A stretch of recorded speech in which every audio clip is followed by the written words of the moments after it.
الى آخرہ. اس لیے کبھی آپ کو مجھ کو اپنا کوئی حسن نظر آئے، کوئی نعمت نظر آئے تو کہیں الحمدللہ وحدہ.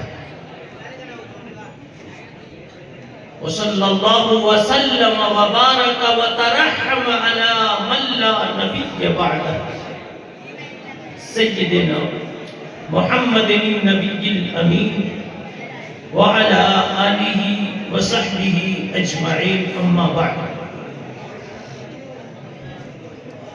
فاعوذ باللہ من الشیطان الرجیم. بسم اللہ الرحمن الرحیم. قل هو اللہ احد اللہ الصمد لم یلد ولم یولد ولم يكن له كفوا احد. صدق اللہ العظیم.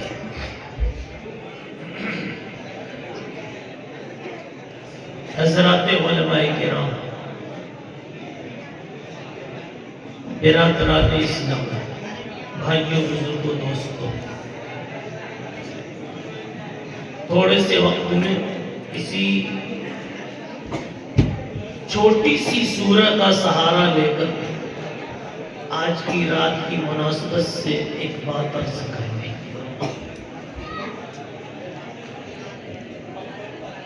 کلمے والا ہر فرد شاید یہ جانتا ہے یہ سورہ اخلاص ہے، سورہ قل هو اللہ ہے،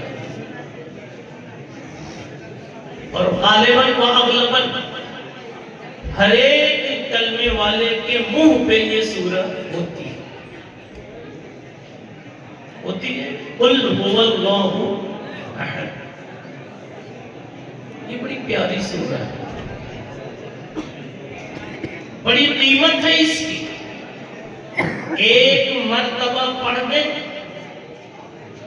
10 پاروں کا ثواب اللہ لکھ دیتے ہیں. پھر پڑھ دیا 20 ہو گیا، پھر پڑھ دیا پورا قرآن ہو گیا. اتنی قیمت اس کی کیوں اللہ نے رکھی؟ کوئی چھوٹا سا سامان ہو، قیمت لمبی ہو، کسی کو بھی سوال نہیں ہوتا. اندر میں کون سی چیز، کون سا جوہر، کون سا مایا سرمایا اتنی سی دکھ رہی ہے، قیمت اتنی بڑی ہے. کچھ تو بتانے والا بتائے.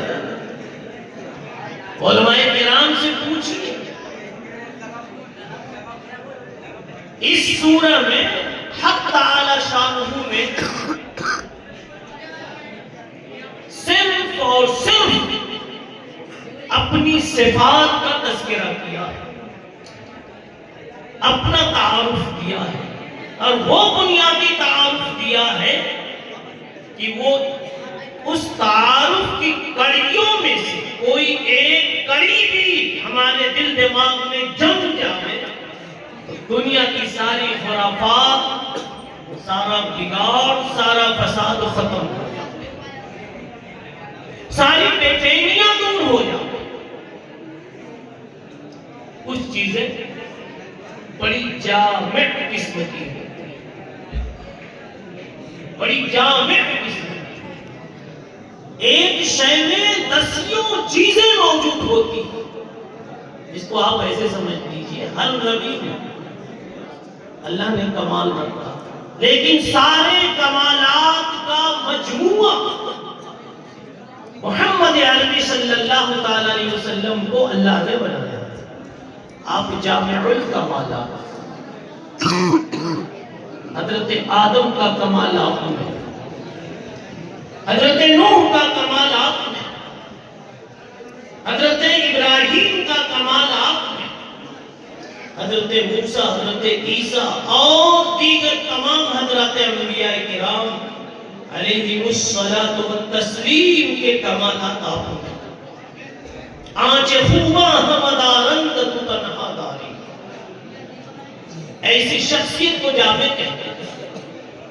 البتہ اب یہاں رک کر کے جب آ گئی بات محمد مصطفیٰ صلی اللہ علیہ وسلم کی تاریخ کی، تو علماء کرام کی موجودگی میں امانت علمیہ سمجھ کر ایک بات کہنا چاہتا ہوں۔ یہ سب تو علماء ہی بیٹھے ہیں، پگڑی والے صدری ہیں جی، ایک علمی امانت سمجھ کر ایک بات کہتا ہوں، پھر وہ قل اللہ کی بات ہاتھ موقع لگا تو آگے بڑھاتا ہوں۔ کئی باتیں اسٹیجوں پر نبی پاک صلی اللہ علیہ وسلم کے تعلق سے ایسی بولتی جاتی ہے، خطیب خطبے میں، تقریر میں، مقرر تقریر میں، نعت خواں نعت سنو، ایسی باتیں کہہ دیتا ہے، ایسا کمال سناتا ہے جس کمال کی کوئی اصل شریعت میں موجود نہیں ہے،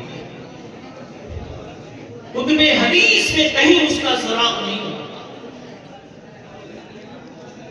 موضوعات میں سے وہ من گھڑت روایات اگر امت میں چل رہی ہیں، اسٹیجوں کی زینت بن بن کر۔ مثلا میں آپ کو ایک روایت سناؤں، میں علماء کی تائید چاہتا ہوں، یہ عوام کے کام کی صرف اتنی بات ہے کہ وہ یہ جانے کہ یہ کہا جا رہا ہے، تحقیق تو علماء سے۔ ایک بڑا واقعہ مشہور ہے، محمد عربی صلی اللہ علیہ وسلم جب معراج کو چلے تو پاؤں میں جوتا مبارک تھا، آپ نکالنے لگے، سر تو ہلائیے، سنا ہوگا نا، تو سر ہلائیے تاکہ لگے کہ ہاں آپ سمجھ رہے ہیں بات۔ کیا سنا؟ پاؤں سے جوتا نکالنے لگے، انہوں نے بھی سنا، اس لیے کہ یہیں سے سنایا جاتا ہے سب کچھ۔ کیوں جوتا نکالنے لگے؟ حضرت موسیٰ علیہ السلام کو اللہ نے کہا تھا فَخْلَعْنَا عَلَيْكَ، جوتا پہن کے نہیں آنا، نکال دو۔ تو نبی پاک صلی اللہ علیہ وسلم نے وہیں سے سیکھ لیا تھا، پہن کر نہیں جانا، نکال دو، ٹھیک ہے۔ لیکن اللہ کو پیار تھا اور غایت درجہ پیار تھا محمد مصطفیٰ سے، تو اللہ نے آواز دی جزب نعلیک، تم محبوب ہو تو محبوب، تیرے پاؤں کا جوتا بھی محبوب ہے، جوتے کے ساتھ ہی عرش پر آ جاؤ۔ سنا ہے من گھڑت باتیں ہیں یہ، حدیث کی کسی کتاب میں ایسی کوئی بات نہیں۔ ایک زمانہ تھا ظالموں نے حدیثیں گڑھی تھی، اسلام کا چہرہ داغدار کرنے کے لیے الٹی سیدھی باتیں ملائی تھی، انہی ملاوٹوں میں سے ایک ملاوٹ یہ بھی۔ علامہ ذہبی سے پوچھی، حافظ ابن حجر اسقلانی سے، امام سیوطی سے پوچھی تھی، مگر یہ اسٹیجوں پر یہ باتیں چل رہی، اتنا قیمتی یہ مجمع ہے اور اسٹیج پر اتنے بھاری بھرکم علماء دکھ رہے ہیں، ابھی تو کم ہو گئے ہیں، میرا بولنا بھی آسان ہو گیا جی، ورنہ جب میں آیا تو پیر رکھنے کی جگہ نہیں تھی۔ ابھی تو یہ میں دوسری بات بتا رہا ہوں، ابھی جو بھول ہوئی وہ بتاؤں گا۔ اور سنیے، ایک واقعہ اور بھی مشہور ہے، ایک بڑھیا کٹھر لے کے جا رہی تھی، ایک ضعیفہ، کیا ہے وہ نظم ہے ضعیفہ والی، کچھ یاد ہے تو پڑھی گا، ایک بڑھیا کٹھر لے کے جا رہی تھی، نبی پاک صلی اللہ علیہ وسلم نے وہ گٹھر اٹھا لیا، گھر تک پہنچا دیا، ہے نا واقعہ؟ ہاں، وہ پورا واقعہ من گھڑت، کہیں سیرت میں آپ کو لکھا ہوا، حوالے کی کتابوں میں نہیں ملے گا، یہ اردو میں کسی نے رات میں لکھ دیا، صبح میں چھاپ دیا اور 10 بجے بانٹ دیا، اس میں تو مل جائے گا۔ اور تیسری بات سنیے، ایک مرتبہ اماں عائشہ رضی اللہ عنہا، جی حضرت آگے، اچھا ہوا مجھے طاقت ملے، اچھا تو بھی سوچ رہا تھا ذمہ دار تو ہے نہیں، میں کہوں کس کو یہ بات ہے، امانت علمیہ سمجھ کر کہہ رہا ہوں۔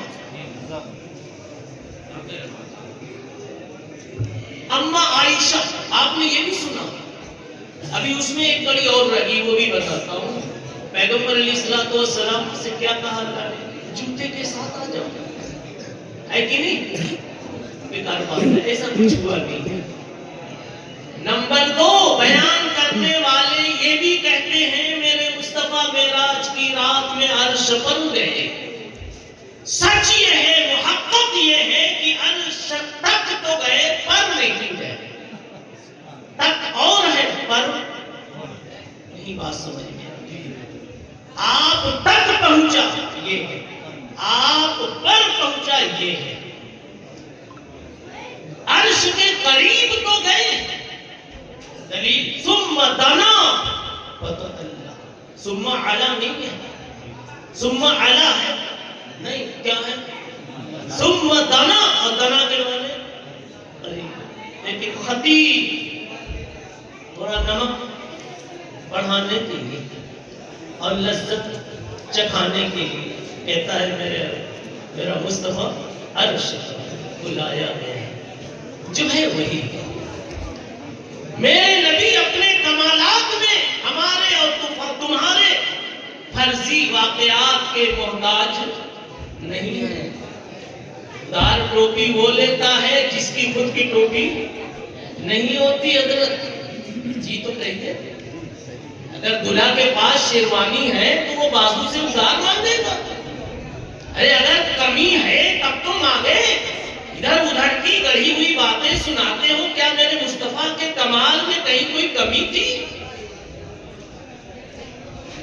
نمبر 3، اما عائشہ رضی اللہ تعالی عنہ ایک مرتبہ رسول ڈھونڈ رہی تھی، اندھیرا تھا، سنا ہے نا؟ ارے سنائی نہیں کہ انہوں نے بیان بھی کیا ربیع الاول کے مہینے میں، یہ آج کے دن نہیں۔ اما عائشہ، دیکھو انہوں نے بھی سنا۔ میری تھوڑی عادت ہے حضرت قریب والوں کی مسکراہٹوں سے مدد لیتا ہوں۔ کیا نام ہے آپ کا؟ ہاں تو ذرا سا جی ساتھ کیجیے ہمارا نیکی میں، تعاونوا علی البر والتقوی۔ آئیے، کیا کہہ رہا تھا؟ سوئی، اما عائشہ کی سوئی گم ہو گئی کمرے میں، اندھیرا تھا۔ فَإِذَا جَاءَ، پھر آ گئے اچانک رسول اللہ صلی اللہ علیہ وسلم، آپ کے چہرے کے نور سے، اجالے سے سوئی نظر آ گئی۔ سبحان اللہ، سبحان اللہ، بے معنی چیز ہے، کہیں اس کا کوئی پروف اور ثبوت نہیں ہے، کوئی سند نہیں ہے۔ آپ کہیں گے فلاں اردو کتاب میں فلاں مقرر نے جواب، اس کو اسلام میں حوالہ نہیں کہتے۔ اگر ایسی چیزوں پر اسلام پڑھا ہوتا تو کبھی گر گیا۔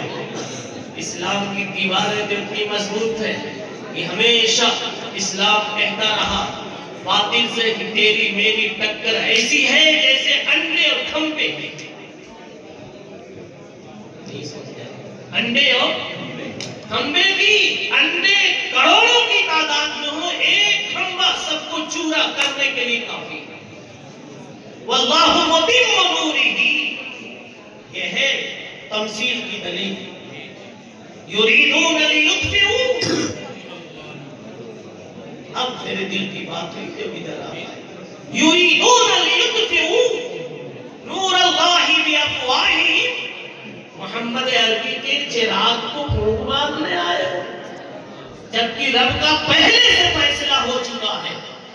جب ایک مرتبہ پیغمبر کو فکر ہوئی کہ کیا ہوگا میرے جانے کے بعد اس دین کا، میرے چمن کی کلیوں کا، گلشن کے پھولوں کا، پھولوں کی مہک کا اور رنگت کا، آواز آئی، اردو شاعری میں یہ بات آئی کہ سنا دو فرشتوں کہ چاہا خدا نے تو، چاہا خدا نے تو، ہماری زبان چلے گی نا سنا کرنے، ہماری بھی تو سن لے جی، چاہا خدا